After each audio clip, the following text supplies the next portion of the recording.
Well, today we are going to talk about one of the mysteries of eternity, a problem that every human being has faced and must face in the course of his existence. And it is interesting to realize that there are a number of remarkable interpretations of this phenomenon, which we call death. So in many cases, the idea has been that the afterlife was simply an extension of physical existence into an invisible realm. This was the idea of the Chinese emperor, who had clay copies of his court made in life-size figures, standing in rows to serve him in the afterlife. Now, he did not believe that those concrete figures were going to serve him, but he believed in a spiritual mystery involved, that after he passed into the other world, these concrete and stone figures would be living, that they would be alive and full size and would serve him, and that he was merely moving his court from the visible to the invisible side of life. Now in Egypt a similar practice was also followed, but with more symbolism involved. The afterlife of the Egyptian, the Elysian fields, or the plains of Amentet, were a beautiful facsimile of Egypt. The same grounds with the same beautiful river, the wonderful people, the palaces, the temples, and all the makeup of a tremendous metropolitan Egyptian super city. At that time also, the pharaoh was buried, and other nobles with similar expositions. He was buried with miniature figures of all of his retinue, his court, and all of the valuable things that he needed to continue his life in the tomb. The afterlife of the Egyptian was in an underworld, ruled over by the great deity Osiris. And this great deity, judging the quick and the dead, ruled over a wonderful realm beneath the earth that men could not see, but to which human beings passed after the physical decease.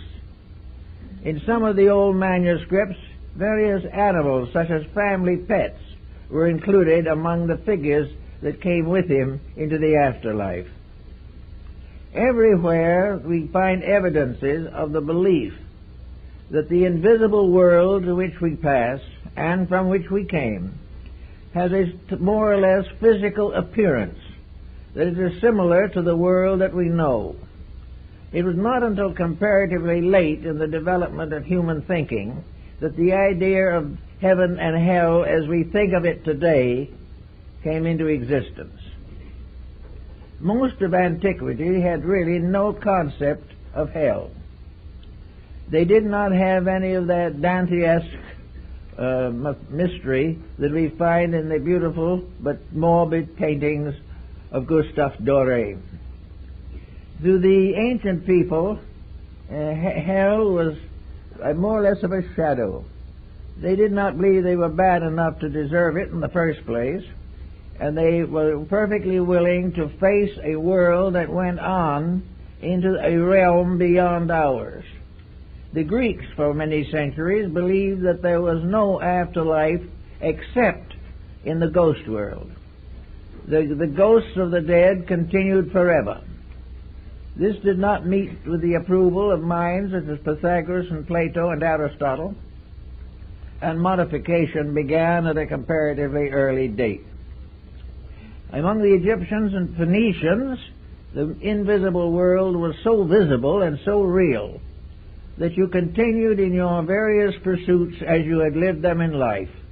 If you had plowed a field while alive, you would have a field to plow in the afterlife.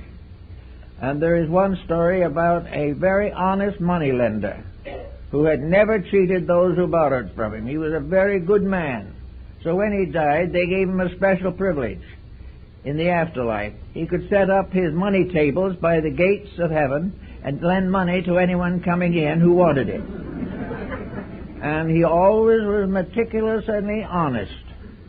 And it was the honesty, and not his profession, that earned him this respect. Then we have another group of people who believe, as many primitive people do, including a number on the Western Hemisphere, that death is a birth into the afterlife. And many ancient peoples buried the dead in embryo position, so that the earth became the womb of the second birth. We find tombs of this kind on all the continents. We also have evidences that many of those who lived before us, at least, had a consciousness of being able to travel in the afterlife while they still lived. This is true of the American Indians of the Southwest. It was also true of the Irish. The Irish perfectly believed that certain of their sages and saints could go into the afterlife, and that they would be welcomed there, and they could bring back messages for those who needed guidance or assistance. It was not until comparatively late that the death took on the terrible appearance with which we have associated with. It was not regarded by the ancients as a misfortune.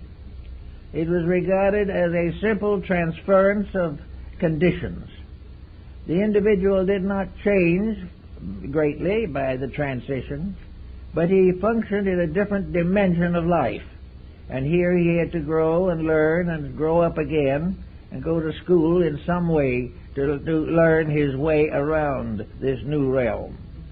Now, psychics in all parts of the world have given us traditions about this. Andrew Jackson Davis, the seer of Poughkeepsie, one of America's most prominent early spiritualists, gave what he called a picture, the Summerland.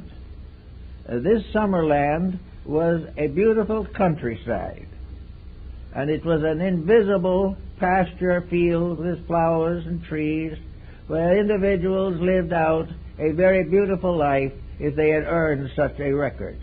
If they had made some mistakes and so forth, they received some punishments, but ultimately were accepted into the world of eternal light, eternal summer, eternal happiness. So this was one psychic belief, and he wrote the book, The Stellar Key to the Summerland. Another psychic of great fame was Baron Emanuel Swedenborg, who was one of the greatest scientists of the Scandinavian countries. He was also in his later years a psychic and had many beliefs concerning the conditions of the afterlife. He left very detailed accounts of conditions beyond the grave, which very well resembled conditions in a well-run Swedish state. And among other things, in Swedenborg's viewpoint, any young ladies who happened to arrive in this afterworld were chaperoned to make sure that everything retained its proper proprieties. Now, we have constantly had psychics who have something to say about this type of thing, but have been strangely uncertain themselves. We very seldom have a psychic exposition in which the emphasis is how things are over there. We hear about famous people coming back to converse with the living, but it does not seem that any answers that they give clear the problem of life after death. The answers accept the problem, but they do not clear the path or the way or the circumstances involved in the transition. This seems to have been generally neglected throughout almost all psychic experiences. Jacob Boehme, the German mystic, had visions of the afterlife. His visions of this were very much based upon the visions of Dionysius Areopagus, the early Christian father. These dreams and visions represented a luminous universe with hierarchies representing the planets and the zodiacs. This luminous world was a world of light, of color, vibration, and was a very pleasant place. But what you do when you get there, Bamey didn't tell us. All he expressed was the fact that it was a vision of things to be, such as the visions of the Gnostics and the Albigensians and the Manichaeans and many others. Each religion of the world has its own concept of paradise, where it is and what it is. There seems to be very little, however, detailed study of the subject. Now, let's go back to our own problem here. Supposing we assume for a moment at least that this world that we live in now can be considered as a basic example of something, an example that it is hard to deny, an example which might tell us a lot if we consider it carefully. We know that life here begins with pain, begins with trouble, that most existence that we have here passes through stages of troubles and infirmities, that it only lasts for a certain length of time, and then in one way or another we depart. But there are a lot of things to think about in this. Why is this world, which was given to us according to Scripture as a garden, why did it get to be so troubled? Why is this planet, that presumably was invented, devised, or created for the purpose of allowing or enabling human souls to grow, why has it been in trouble since the very beginning? Why has this growth consisted principally of war and crime? Why does everyone who comes into this world apparently come into a sphere of sickness, disease, sorrow, and death? Is this part of a plan, or is this something that shouldn't be but got to be from other causes? Let us assume for a moment that the person living in this world is living in a highly conditioned condition, which he has probably, in one way or another, caused for himself. In other words, it was not intended that birth should be a problem of great pain, that the growing up and living through the various intensities of life would be an endless cause of suffering and mental anguish, or that sickness would dominate the careers of many, and that very often both birth and death were painful experiences. Is this due to the fact that such was nature's intent? Or is it due to the fact that humanity, in one way or another, has tried to take over nature, has tried to rule nature rather than obey it, has tried to create its own laws, and has set up a human autocracy in the midst of a divine one? It seems as though there is much to indicate that the troubles that we have are mostly not the result of the way nature put things together, but the way that we have readjusted and dodged them from one condition to another. We have juggled these factors, and we have mixed them up so badly that we have ended up with crime and war. Suppose, for example, the human being had not made these mistakes. Supposing he had obeyed the laws of life as they were given to him and revealed again and again through his sacred writings and the wisdom of his sages, we would say the human being was born in peace and consolation, that there was no back heredity, there were no deformities, there was no hereditary sickness, disease, emotional incompatibilities, broken homes, from which the individual had to come. Suppose that was eliminated. The result would be a very different type of person. A person not necessarily wise, but a person endowed with the natural gift of the world in which he lives. He would be endowed with the simple fact that he could exist happily and comfortably, and for the most part in good health. Now, most of our problems probably arise basically from bad health. We become toxic or disturbed emotionally. We gain all kinds of problems which we assemble and struggle with, And we find that this span of 60, 70, 80, 90 years through which we passed is largely a confusion caused by ourselves. And two aspects of that confusion that come into focus with us at the moment are, due to this confusion, birth is painful. And due to this same condition, death is painful. Now, it's not necessarily true that that was what was intended, but that is what we have done about it. We have taken natural laws and so misused them, distorted them, and ignored them, that we have brought down upon ourselves a mass of troubles which were not necessary and which were not intended by nature. Nature did not intend man to come into a world of miseries, suffer, and depart in pain. These conditions are due to human action and thought. We are now fighting in our communities a whole series of such problems. We are fighting narcotics addiction, alcoholism, tobacco addiction. We are fighting all kinds of laws and rules relating to wealth, power, and ambition. We have set all of our goals on the physical plane of life. We have taken this world, which might have been a very happy playground, and turned it into an infirmary and a vast graveyard. This is not what nature intended. This is not what man was put together for. This is not the experience he was supposed to be ready to receive.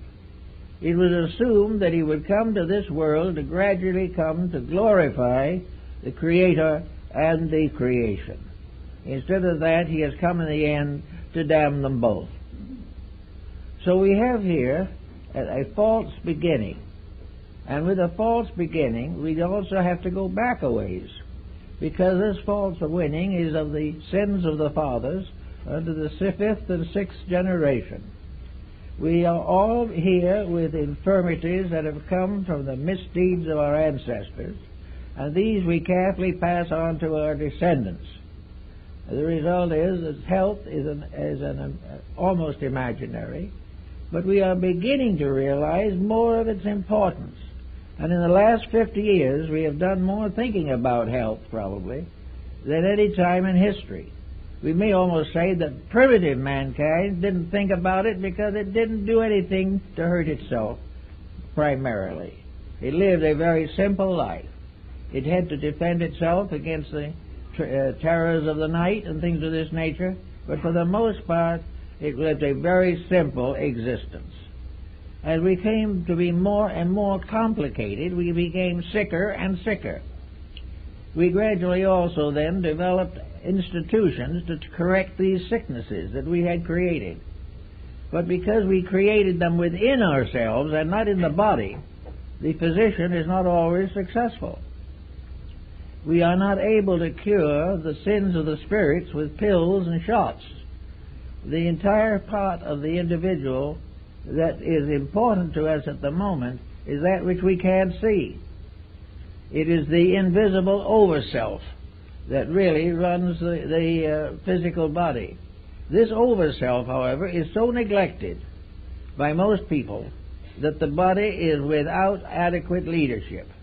It is as though a very nice government were set up with a proper representative, and in the course of time a bunch of gangsters took it over. And these gangsters are our selfishness and our deceits and our stupidity and our rejection of common sense. All these together have ruined what might have been a pretty good place to live. Now we're gradually beginning to be a little more aware of this.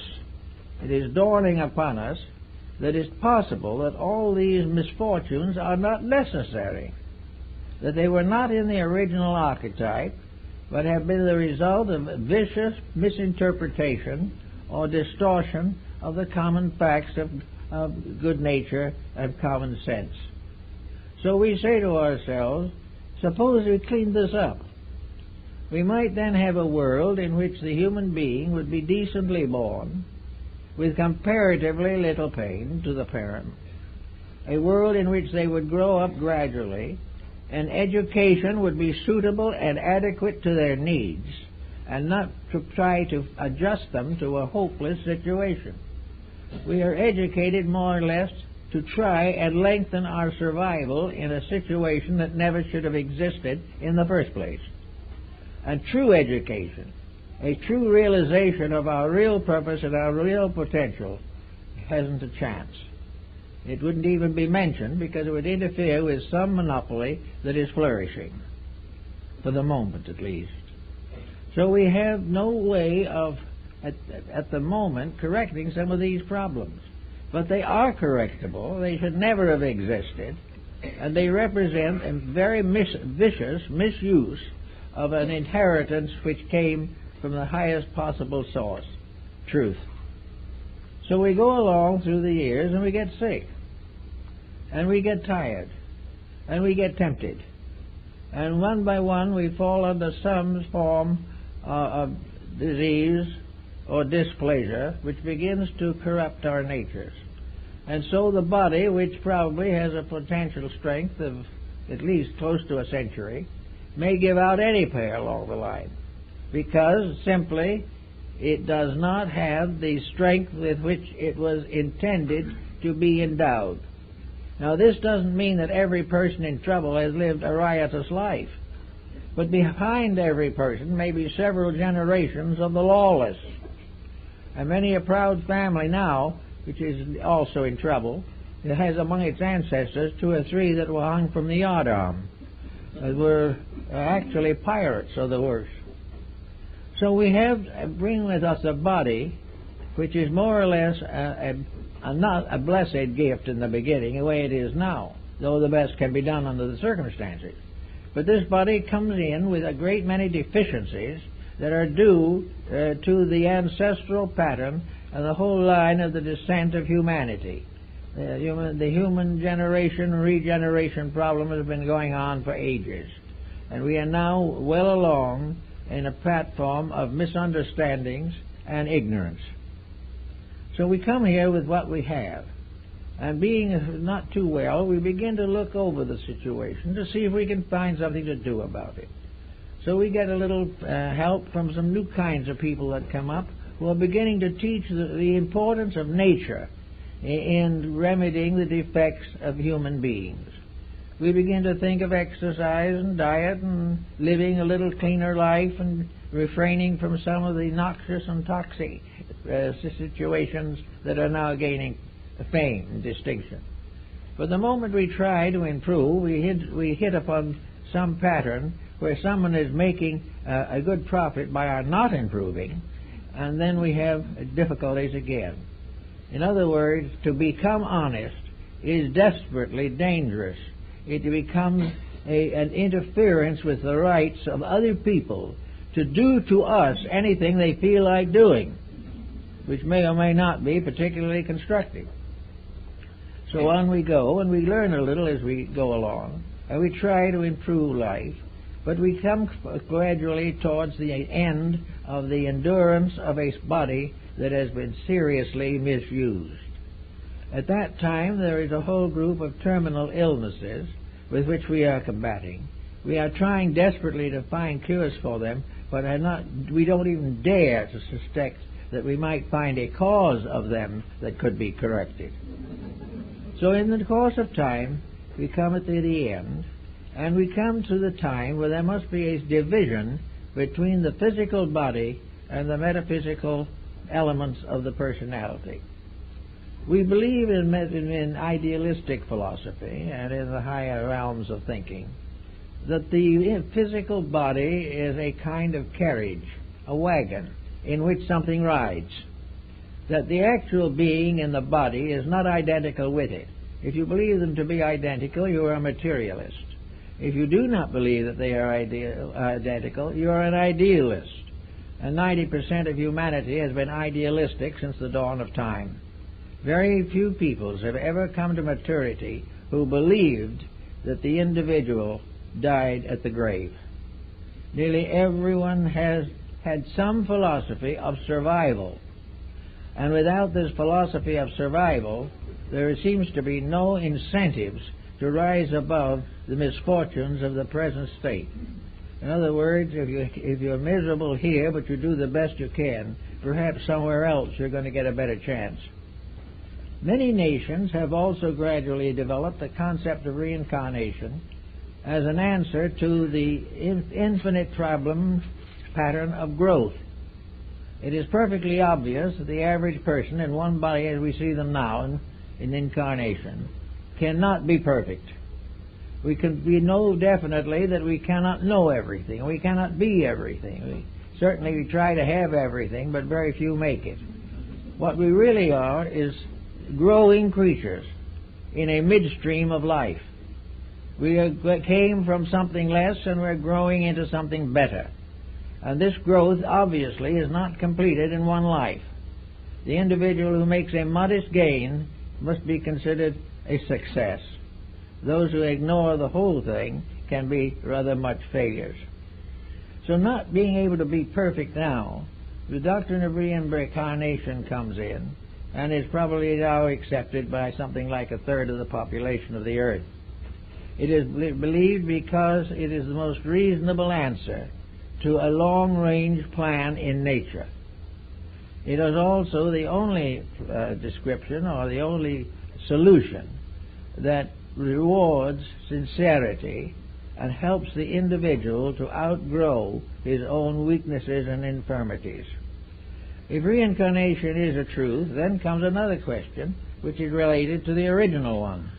If this is true, where is the being when it is not incarnate? The Oriental peoples take the ground that incarnations are normally and honorably about 1,000 years apart. Under certain conditions, these figures can be modified and changed, and in cases of very advanced persons, the time is shorter. This is because they are more needed here to do the things that there are not too many available to accomplish. But if we have the reincarnation, where is the individual between incarnations? There have been discussions of these, and someone says they may be in Devakan or someplace in the heavenly world, or according to Ptolemy, up somewhere in the zodiac. But these are very faint and uncertain indications. There does not seem to be any real map of the life cycle other than a diagram and words.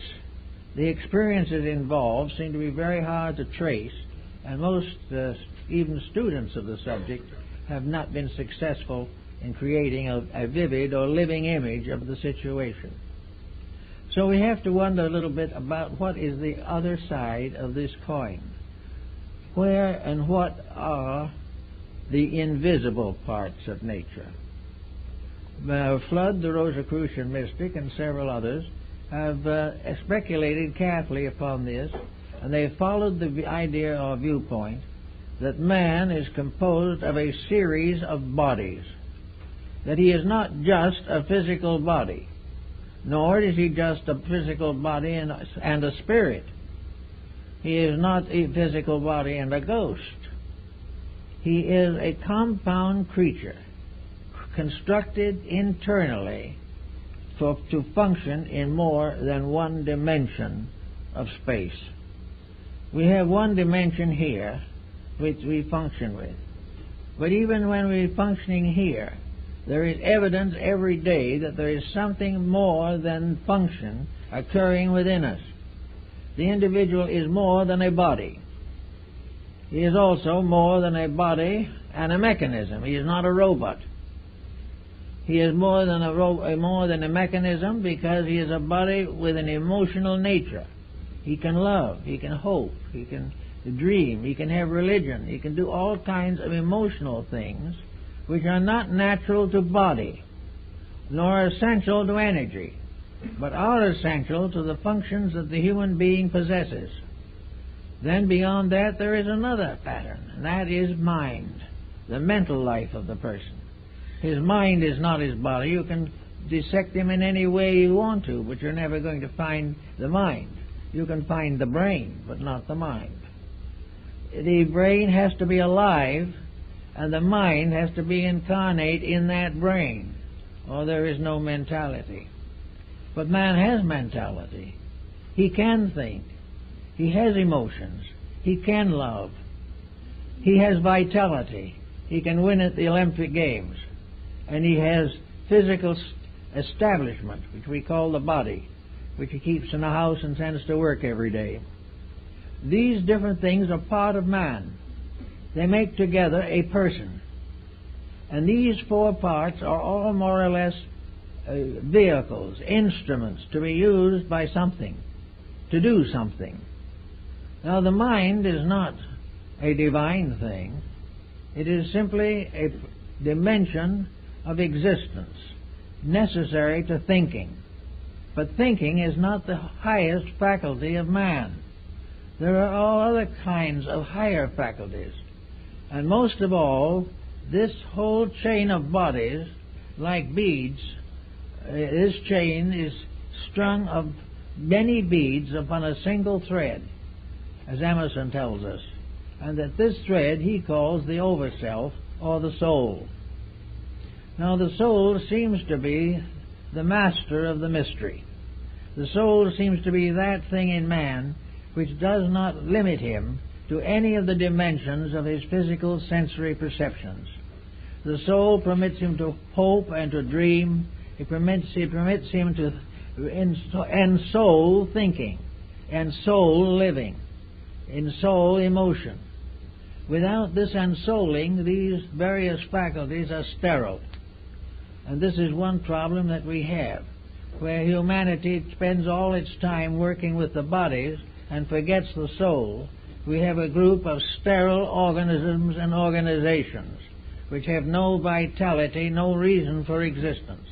Hope, ideals, and the greater, nobler emotions of religion and personal consciousness are all part of something above the mind.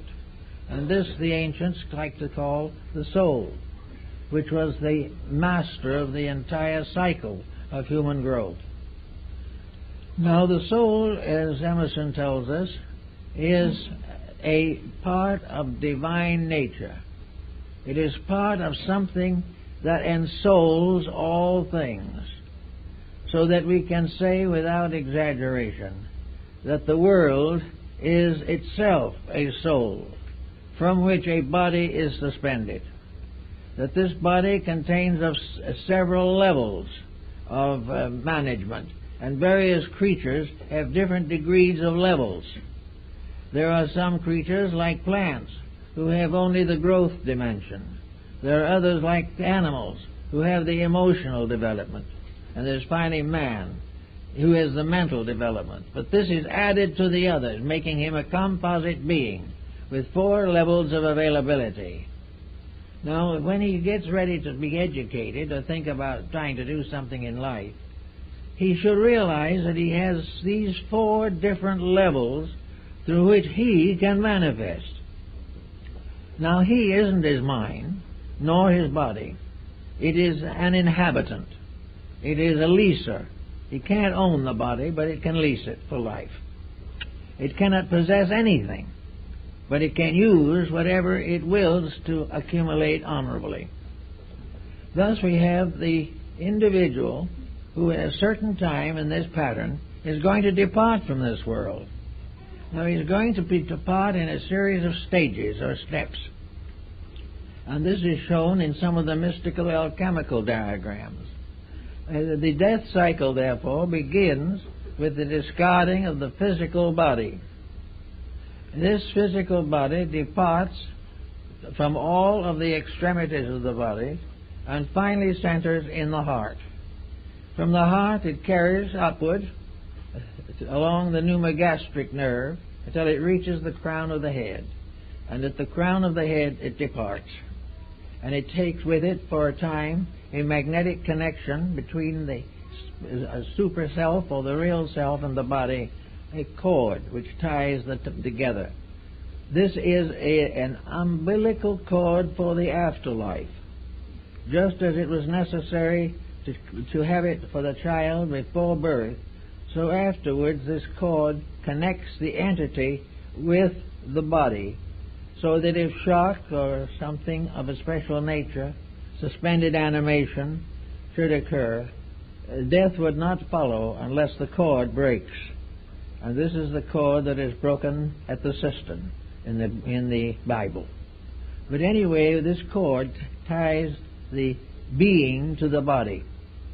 When this is broken, the being is in the land of energies. It's in its next body, superior to the physical one. Here it is in a world of energies. In these energies, also, it passes through a series of experiences. The vital or energy body resembles very closely the physical, and is therefore subject to all the rules that govern physical body, but invisibly. After a certain length of time in which the consciousness extracts from the body the records of an embodiment in order to estimate growth and to guide in the larger directive of the complete composite, this body of shadows or vital energies is discarded also. As it does not disintegrate immediately any more than the physical body. The only way it can be disintegrated in the physical body is through cremation or something of that nature. Otherwise, it must slowly decline by decay. The same happens in connection with the energy body. It does not disappear immediately or vanish and fade away. It passes through a kind of death in which it becomes an empty body, a shell from which the soul or the higher nature has departed. This becomes what is known in psychic phenomena as the ghost. This is the part that lingers until it slowly fades away, sometime over a period of many years. But it is no longer the person. The person is long gone. The person, in the meantime, has gone into the emotional sphere of itself, the aura of its field. And here it is having another series of complete experiences. For in each case, the entity passes through a process of birth, growth, maturity, and decline. And in each case, its cycle of life is determined by what it has learned from the lower vehicles or brought down from the higher ones.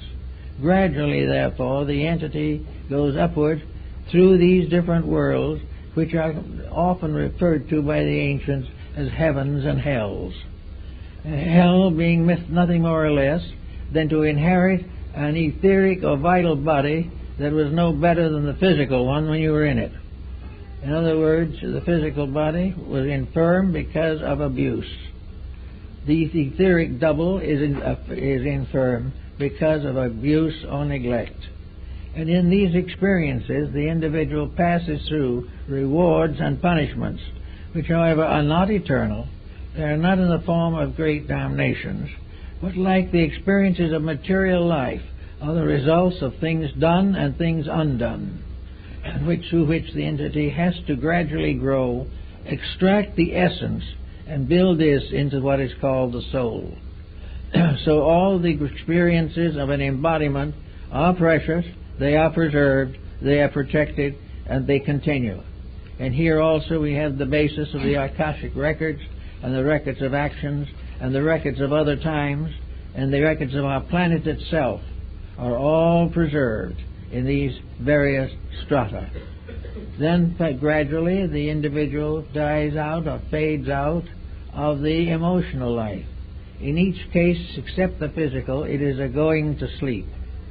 And Hamlet, in the soliloquy, Hamlet says, he's referring to that in sleep what dreams may come. In the sleep of death, what dreams may come. This is a very good key that has been generally overlooked.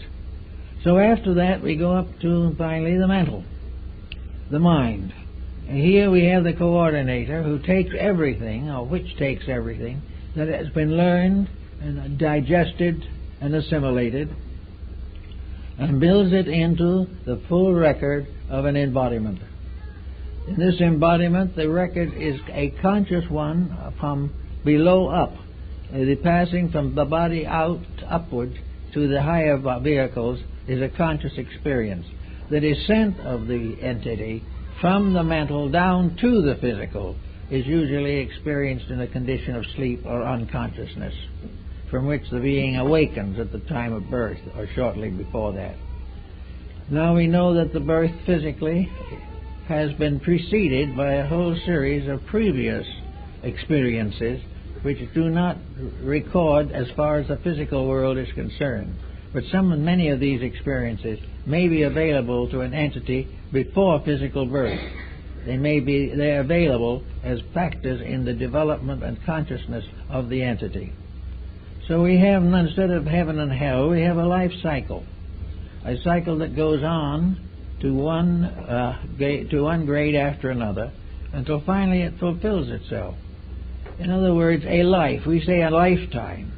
A lifetime is really a word applicable to the whole cycle. A lifetime is the length of time it takes to pass from the state of unembodiment down through embodiment and back again to unembodiment. This is one lifetime. And this is the period of time in which the alchemy of the transmutation of experience is consistently and continuously going on. And it is this that makes our entire pattern of life real and valuable. Now we also know that there are other factors that come in. We know that in physical life we dream. And we know that dreams sometimes are very strange things. Dreams sometimes become complete lifetimes. And in many cases you dream of things that could not possibly occur physically. In one quiet night we can dream of a terrible storm in the ocean, or a fire that is consuming a whole mountain. We have all kinds of personal experiences of fear and fate and death and life, all in dreams. And these dreams represent a certain amount of karmic dissension within the nature of the person. These dreams are all symbolical of something. They are symbolical of lessons to be learned, things to be understood, things to be worked with, rather than merely something to awaken from and hope and glad that it's over. So all these factors are involved in the problem of the other worlds, or the possible understanding of the true life cycle. It begins, however, as a lesson right here. We cannot expect everyone to study this whole pattern and put it together from the dozens and hundreds of records of antiquity, in which practically every step of this has been explored by sages and psychics and mystics long before this world as we know it came into being even. But we can hope that some understanding of it will help us. Now let's get practical for a moment. This all sounds very theoretical, I know, but let's see what it is to be practical. Here we are on a fairly comfortable planet, fairly nice environment, surrounded by mystery. Now, according to theology, when we die, we will either go to heaven or we will go to hell. Well, on that basis, our problems are rather complicated, and our probabilities are not awfully good.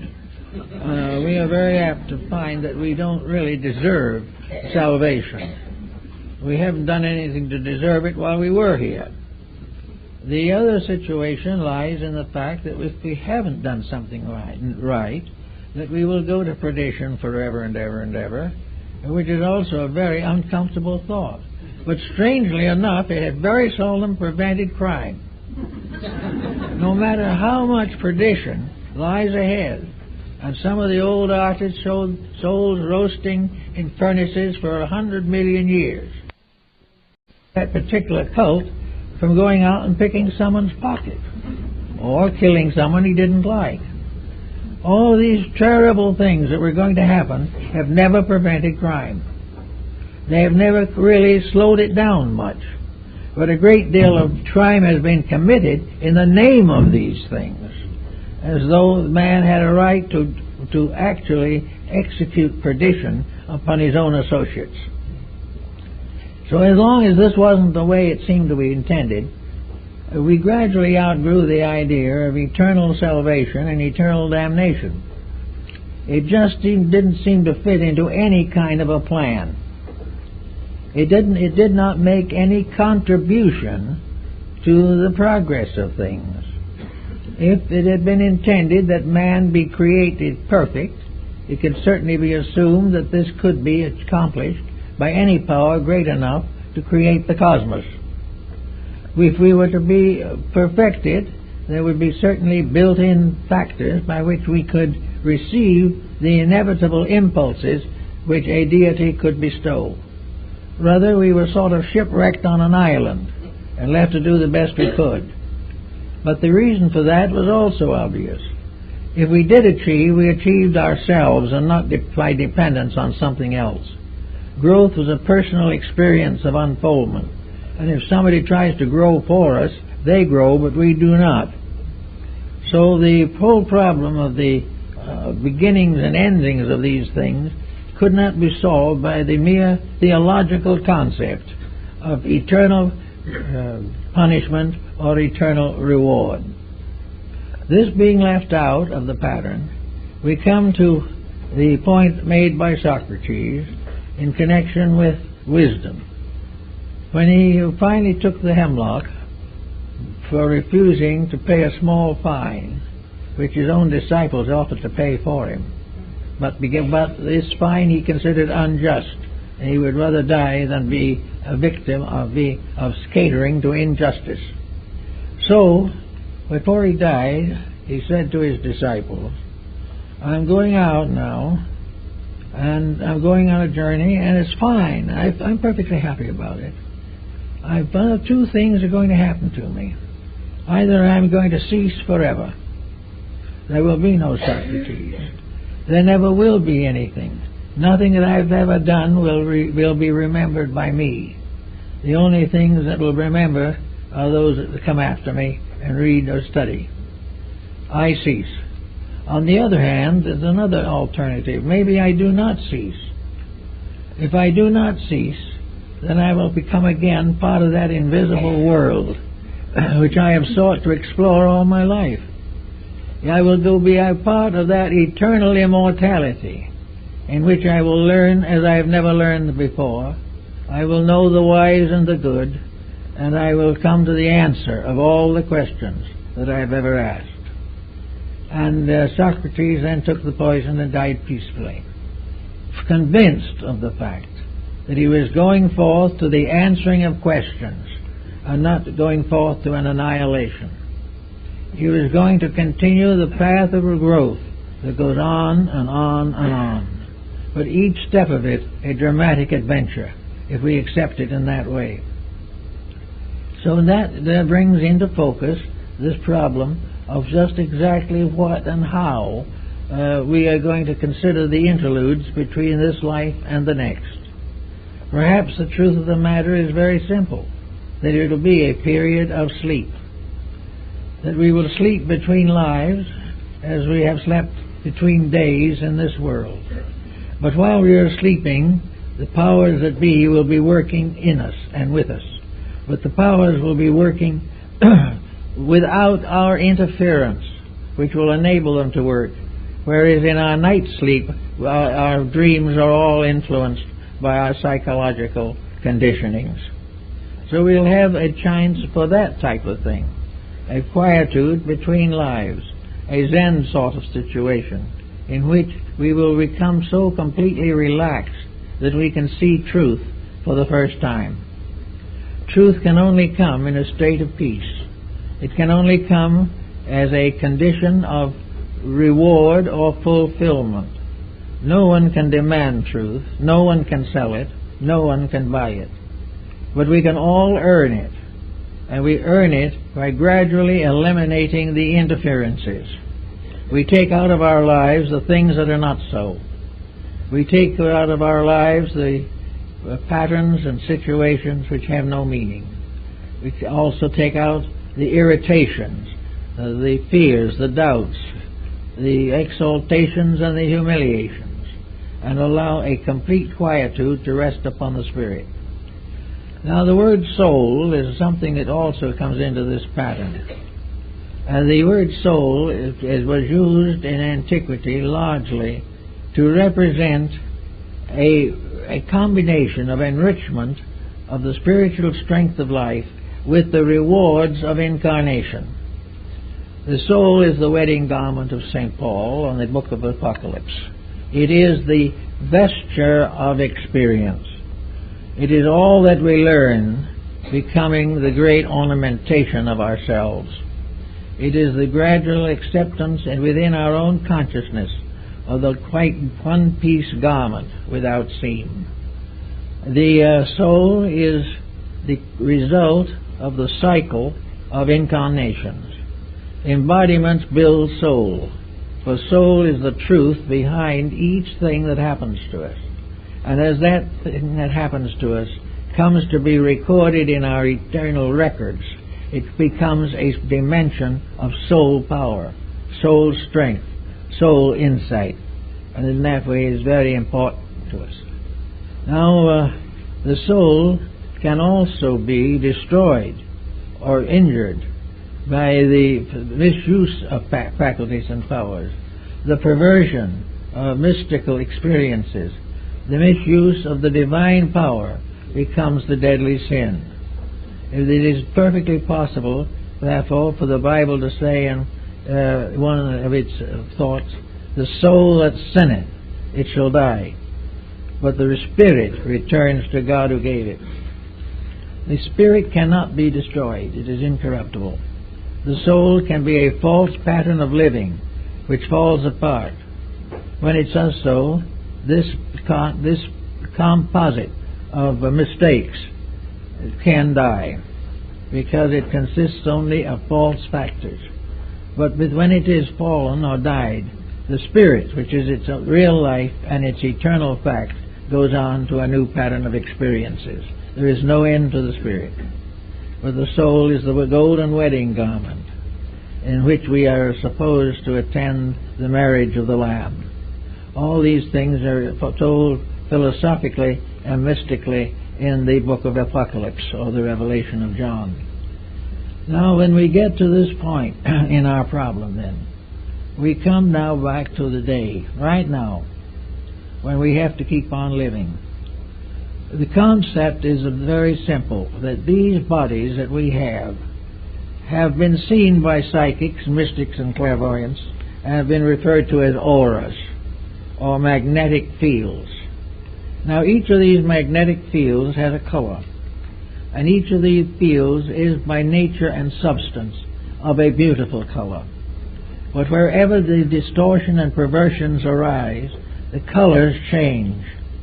And out of this also has emerged a method of treating the sickness by spectrochrome therapy, by the use of color. But color, clear, is a soul-building power, and in a sense is a dimension of the soul structure. But soul corrupted is a dismal thing, of paint or unpleasant color, obviously evil or distorted in one way or another. A corrupted habit of one kind or another. Supposing we have anger, we will say that anger arises on basis from a martial energy. It, in the ancient, was a combination of astrology and esoteric therapy. Mars was the symbol of energy. Now, if this energy is used constructively, you have a bright, clear red. If it is used destructively, as in striking a blow, or in a nation is used as war, this right energy is tarnished into a deep, muddy red that is obviously a hideous and unpleasant color. Now, this color is with the person who has had a temper fit, or who has had a grudge, or has done something wrong. This color is not only in the magnetic field, but it is also a rate of vibration that can affect health. It can influence the mind, unfortunately. It can devitalize the tissues. It can shorten the life. Wherever the magnetic fields with their alchemical colors are corrupted by human action, they distort function, they destroy vitality, they impair health, and very often become the cause of chronic and incurable ailments. The individual with a bad emotion will ultimately have a sickness to match it. The sickness and the emotion will go together and perhaps cause the life of that individual to cease. And in the afterlife, when it reaches the level of the emotional nature, that color will assert its karma as a factor in character. In other words, that misuse of power is something we have to live through afterwards when we come back or on our way out of this embodiment. Wherever we store up poisons in the magnetic field through the misuse or perversion of facts and truths, we get this danger of going through the kamalokas, as the Tibetans call them. Those are the after-death experiences in which we have to cleanse ourselves from the various mistakes with which we have discolored the psychic fabric. All these things can be worked together into a system of thought. We don't need to tell what it is or how we got it, but we can start in early life and with people to recognize the great pattern of health is the individual learning to use his entire organism and abuse no part of it. If that goes on, gradually the entire complication of life ceases. Little by little the problems solve themselves. Will not be immediate. We probably have too much karma hanging over from some other past time that we have to clear up. But ultimately, the individual who becomes constructively integrated will recover from the evils from which he has suffered. It will affect his re-embodiment, the circumstances and conditions of a new environment. It will protect his present environment, and it will create strong constructive bonds between the individual and the society to which he belongs. There's no answer, therefore, to the after-death state except to deserve what might be termed a paradisical or peaceful afterlife. In other words, what we should do is drift pleasantly as a great stream of life through the cycles of recapitulation until we come down again into re-embodiment. If there was no wrong in us on the ascent or in the cycle, there would be no pain, there would be no suffering, and we would find growth and fulfillment to everything that we really want. So while we probably can't change all these things all at once, we can start in by kind of picking up little things that we might not want to face later. If we think if we don't face them here, they're gone. But this is optimism. The mistakes we don't face here, we will have to face there. We have to face ourselves. We have to support that which is right, and we have to cast off that which is wrong. And this is true also of the dope peddler and the dope taker, the alcoholic, the immoral individual. Everything that is basically wrong, we will have to face. And the ancients, realizing that we have to face these things, caricatured them into monsters, demons, evil spirits, and filled an invisible world with malignant ghosts. But these ghosts are only unfinished business. They're things that shouldn't have been in the first place, but were, and having become, have to be eliminated by the experiences of consciousness. The individual has to correct his own mistakes, either here or hereafter. And this constitutes the cycle of a lifetime, of which only one small part is lived in the visible world. But it is in the visible world that independent action takes place. In the invisible world, there is no new experience added. The experience of this cycle, which is the cycle of humanity, which has its physical foundation in the visible earth, the experiences of growth are here. That which is out there is the soul growth, is the incorporation of the right into eternal value and the gradual correction of that which is not right. But all new opportunity for growth is conferred here. And from here, the consequences go on. So it is the way we accept growth that determines whether we are building karma. Now, the idea that karma or compensation is always evil is not true. We are building good just as much as anything else. The only reason the karma seems to be the more heavy on the negative side is as you look around you, you see the way people act. Conduct is the cause of that. Conduct and misuse, particularly conscious misuse, builds up karma as retribution.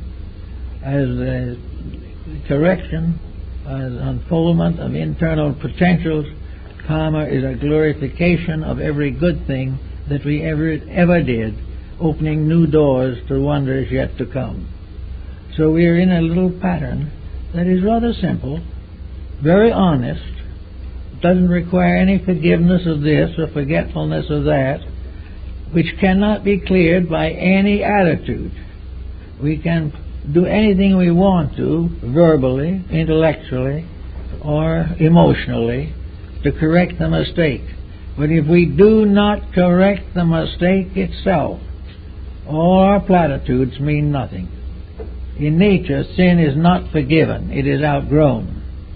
And there is no sin that cannot be outgrown.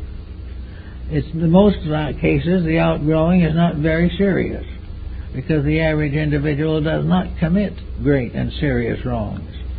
But these nagging occurrences of the day should be taken into immediate consideration. If you wake up some morning and you find you have to have a bad temper, you can either face it now or later. But you are going to face it. You are either going to correct that temperamental peculiarity, or you're going to suffer the consequences. Now, in the case of a bad temper, the consequences might start a little sooner. It might be the very day that you get angry. Negative consequences begin. You lose a friend, or you make a serious mistake of some kind, or you get yourself all worked up and have a terrible headache, and decide that the only cure for that sin is an aspirin tablet.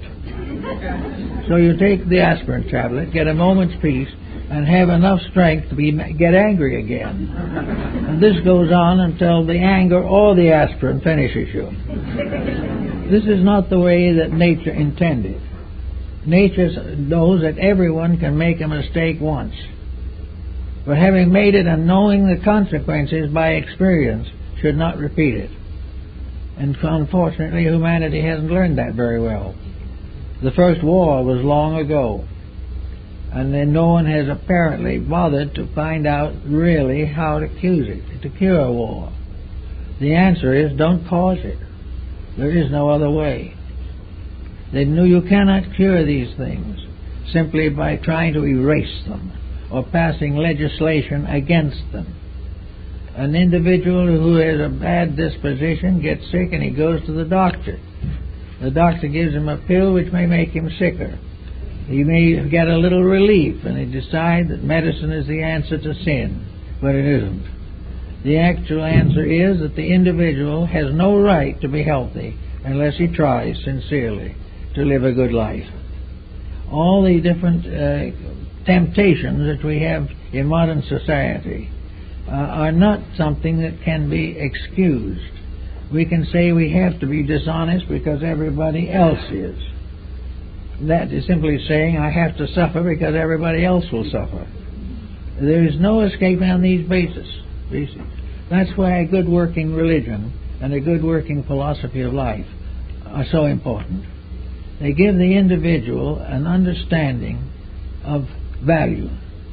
And they're not imaginary values, because all he has to do is look around in society and he sees proof of all of it. He sees immediately that those who live by the sword will die by the sword. He can see immediately how injustice builds up into a great revolution of some kind. He knows that the wrong thing cannot win. It can have a moment of apparent victory and then collapse. One nation after another has died of its own corruptions. the same of races, the same of families, the same of individuals. Knowing this type of integrity, this basic sense of values, should be incorporated into our lives from the cradle on.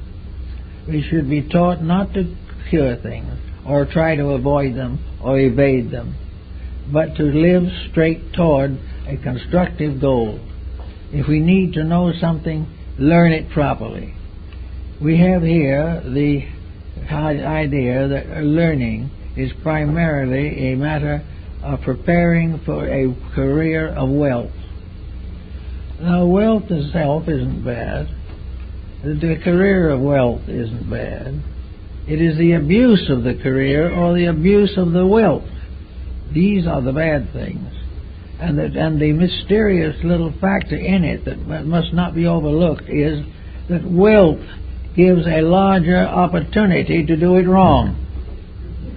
In other words, the temptation of wealth is more than the average person could stand anyway. But it only confronts those who have assumed that wealth was the source and cause and final of all success. The temptation is too great. Therefore, all things in moderation. As the Oracle of Delphi said, in all things not too much. We must guard against the danger of our own weaknesses. We have to realize that we should only have what we can use wisely. We should only do what we can do lovingly and constructively.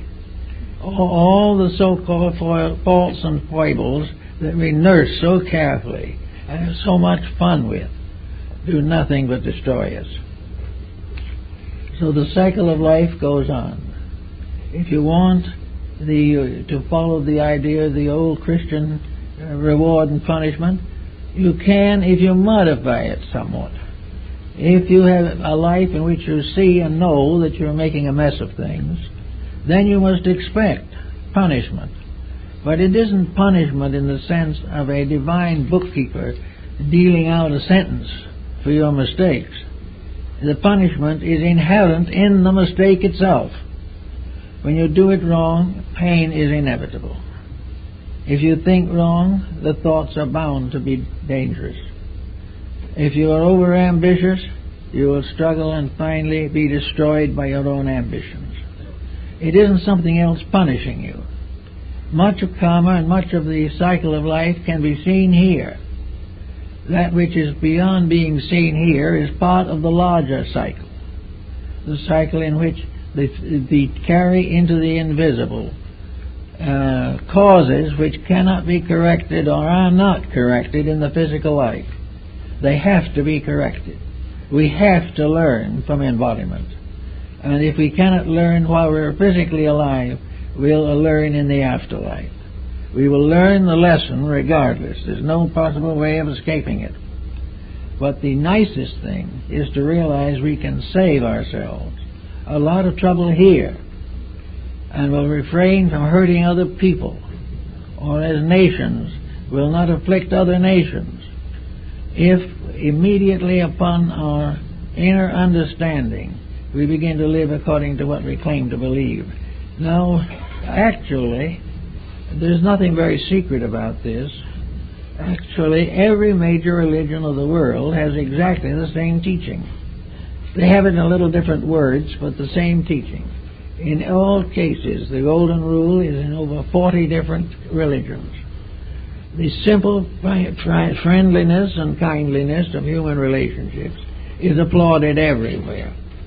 There is no religion that actually requires or demands the individual to break the brotherhood of man.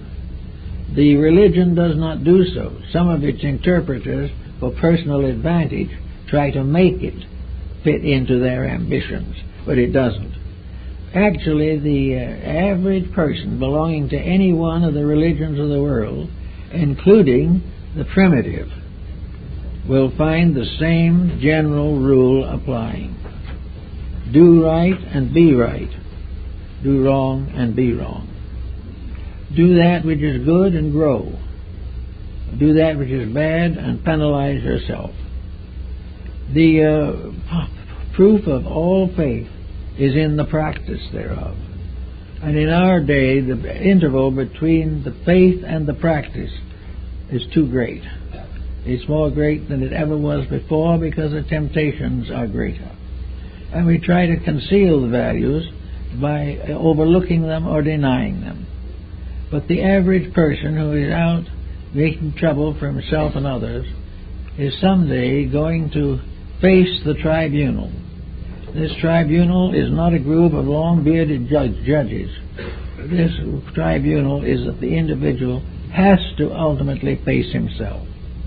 And the longer he waits to do it, the more unpleasant that meeting is going to be. But we all have to come finally face to face with ourselves and realize that in ourselves we are the source of most of the sorrow that we suffer from. So this other way of the world, maybe in dream and in vision, they may saw a beautiful world of light and color. Even in passing out, he says last words were, "It is so beautiful." And in many cases, though, there are visions. And in some cases, someone like Andrew Jackson Davis could have a vision of an afterlife that is a beautiful valley with little farms and cottages and happy people. Those are symbols that arise in our own consciousness. But an afterlife that causes us fear, an afterlife that threatens us with damnation, is nothing. The threat is nothing. The individual breaks the rules just as he broke them before. You cannot frighten him into a state of grace very long.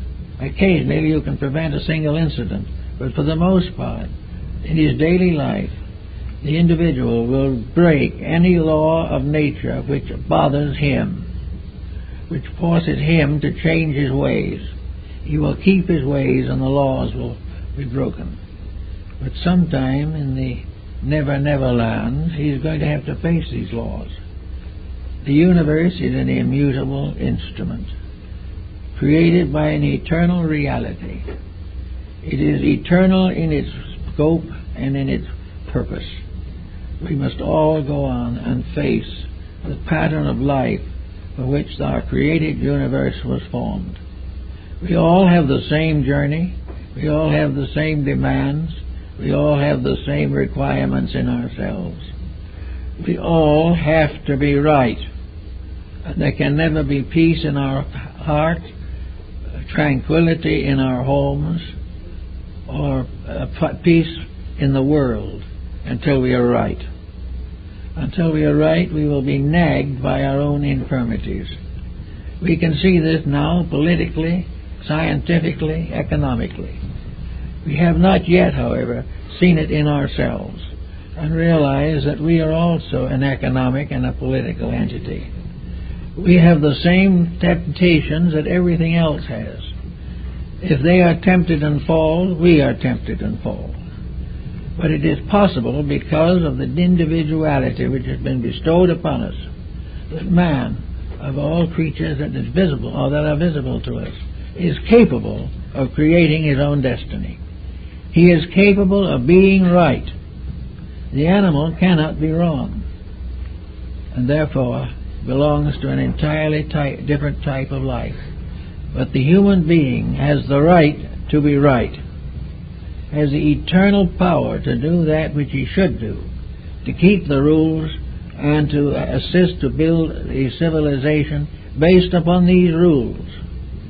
He has a right to build a magnificent world and cooperate with the divine power in the advancement of all living things.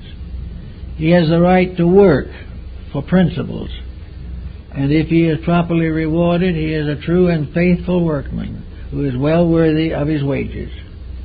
But he does not have the right to accumulate simply for the sake of accumulating or of exploiting somebody else. He has no right to accumulate what he cannot take with him. But while he is accumulating things that he wishes he could take with him, he loses them.